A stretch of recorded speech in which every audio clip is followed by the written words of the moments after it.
দেশের ক্রান্তি লগ্নে বহুদলীয় গণতন্ত্র প্রতিষ্ঠার লক্ষ্যে ১৯৭৮ সালের ১ সেপ্টেম্বর বাংলাদেশ জাতীয়তাবাদী দল বিএনপি প্রতিষ্ঠা করেন তৎকালীন সেনাপ্রধান মেজর জেনারেল জিয়াউর রহমান। ইতিহাসের ধারাবাহিকতায় ৪ বার বাংলাদেশের রাষ্ট্র ক্ষমতায় আসীন হয় বিএনপি। এরপর গত ১৬ বছর স্বৈরাচারী কায়দায় ক্ষমতায় থেকে বিএনপিকে নিশ্চিহ্ন করার সব অপকৌশল চালায় আওয়ামী লীগ। তবে হার মানেনি বিএনপি। সাইরাস মাহমুদের আরও একটি রিপোর্ট।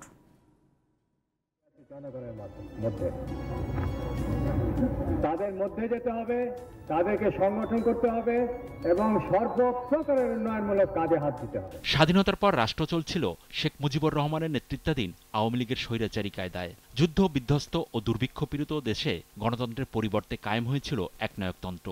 রক্ষী বাহিনীর লুট, অবিচার, নির্যাতন আর একের পর এক গুম খুনের ঘটনায় আতঙ্কিত হয়ে উঠেছিলেন দেশবাসী। ১৯৭৫ সালে শেখ মুজিবুর রহমানের মৃত্যুর পর রাজনৈতিক উত্থান পতনের এক অস্থির সময় পার করছিল সদ্য স্বাধীন বাংলাদেশ। সেই প্রেক্ষাপটে তৎকালীন সেনাপ্রধান ও কালুরঘাট বেতারকেন্দ্র থেকে স্বাধীনতার ঘোষণা দেওয়া মেজর জেনারেল জিয়াউর রহমানের হাতে দেশ পরিচালনার দায়িত্ব দেয় দেশপ্রেমিক সেনাবাহিনী ও সর্বস্তরের জনগণ। যে রাজনীতি অর্থনৈতিক উন্নতি সাধন করতে পারে না, দেশের অর্থনীতির উন্নতি সাধন করতে পারে না, সে রাজনীতিতে কোনো লাভ নেই। গণতান্ত্রিক ধারা ফিরিয়ে রাষ্ট্রপতি পদে নির্বাচনের লক্ষ্যে তিনি গড়ে তোলেন জাতীয়তাবাদী গণতান্ত্রিক দল জাগো দল। মানুষের প্রত্যাশায়, মানুষের ইচ্ছায়, এই গণমানুষের আকাঙ্ক্ষার প্রতিফলন হিসেবে অ্যাকচুয়ালি বাংলাদেশে বিএনপি জন্ম হয়। এবং সেই বিএনপি তার আগে জিয়াউর রহমান সাহেব যখন আসেন ক্ষমতায়, উনি চিফ মার্শাল অ্যাডমিনিস্ট্রেটর ছিলেন, তখন একটা জাগো দল নামে একটা দল তৈরি হয়েছে। ১৯৭৮ সালের ১ সেপ্টেম্বর বিকেল ৫টায় রমনায় এক সংবাদ সম্মেলনে আনুষ্ঠানিক ঘোষণাপত্র পাঠের মাধ্যমে শুরু হয় বাংলাদেশ জাতীয়তাবাদী দল বিএনপির যাত্রা। ১৯৭৯ সালের নির্বাচনে ব্যাপক জনপ্রিয়তা নিয়ে সরকার গঠন করে তারা। বাংলাদেশের উন্নয়ন ও বহুদলীয় গণতন্ত্র এগিয়ে যেতে থাকে। দেশ পরিচালনায় বিশ্বজুড়ে রাষ্ট্রপতি জিয়াউর রহমানের সুনাম ছড়িয়ে পড়ে। এরই মধ্যে ঘটে যায় কলঙ্কিত এক ইতিহাস। ১৯৮১ সালের ৩০ মে প্রেসিডেন্ট জিয়াউর রহমানকে চট্টগ্রামে হত্যা করে দেশবিরোধীরা। বাংলাদেশ একটা সার্বভৌম দেশ হিসেবে নিজেকে প্রতিষ্ঠা করতে চায়, বাংলাদেশের স্বাধীনতাকে অক্ষুণ্ণ রাখতে চায় এবং বাংলাদেশের মানুষের মৌলিক অধিকারগুলোকে প্রতিষ্ঠিত করতে চায় এবং বাংলাদেশের মানুষের অর্থনৈতিক মুক্তি এসছে। এরকম একটা পরিস্থিতিতে পাশের বা অন্য কোনো যারা চোখ কালো করেছে, এইরকম মানুষের বা এইরকম দেশের কুনজর পড়েছে জিয়াউর রহমানের প্রতি। শেখ হাসিনা আসছে বাংলাদেশে, তার কয়েকদিনের মাথায়, ১৭ দিনের মাথায় জিয়াউর রহমান মারা যান। জিয়াউর রহমানের শাহাদত বরণের পর দলটির হাল ধরেন তার স্ত্রী বেগম খালেদা জিয়া। তার নেতৃত্বে স্বৈরাচার এরশাদ বিরোধী আন্দোলনে ভূমিকা পালন করে বিএনপি। ১৯৯১ সালে পঞ্চম জাতীয় সংসদ নির্বাচনে ১৪০টি আসন পাওয়া বিএনপি সরকার গঠন করে ১৮ আসন পাওয়া জামায়াত ইসলামীর সমর্থন নিয়ে।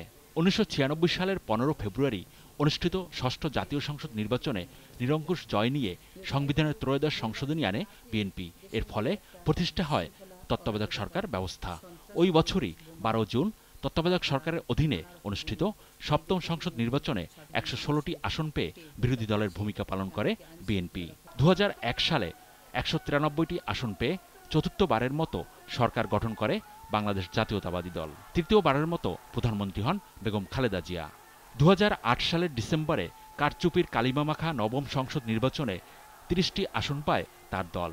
২০১৪ সালের ৫ জানুয়ারি একই কায়দায় অনুষ্ঠিত দশম সংসদের নির্বাচন বয়কট করে বিএনপি। তবে ২০১৮ সালে নির্বাচন কমিশনের আহ্বানে নির্বাচনে অংশ নিলেও পরে পদত্যাগ করে ৬ বিএনপি সংসদ সদস্য। ২০২৪ সালে আওয়ামী লীগের অধীনে ডামি প্রার্থী নির্বাচনও বয়কট করে বিএনপি। ২০০৮-এর ডিসেম্বরে ক্ষমতায় আসার পর থেকে বিএনপিকে নিশ্চিহ্ন করতে উঠে পড়ে লাগে আওয়ামী লীগ। হত্যা, গুম, মামলা, নির্যাতন, একতরফা নির্বাচন, ডামি নির্বাচন থেকে শুরু করে সব অপকৌশল ব্যবহার করেন শেখ হাসিনা। ১.৫ লাখ মামলায় ৫০ লাখ বিএনপির নেতাকর্মীকে আসামি করা হয় আর গুম করা হয় হাজারের ওপর। এত কিছুর পরেও দমে যায়নি জিয়াউর রহমানের গড়া এবং খালেদা জিয়া ও তারেক রহমানের যোগ্য নেতৃত্বে এগিয়ে চলা বাংলাদেশ জাতীয়তাবাদী দল BNP. Cyrus Mahmud, GTV news, Dhaka.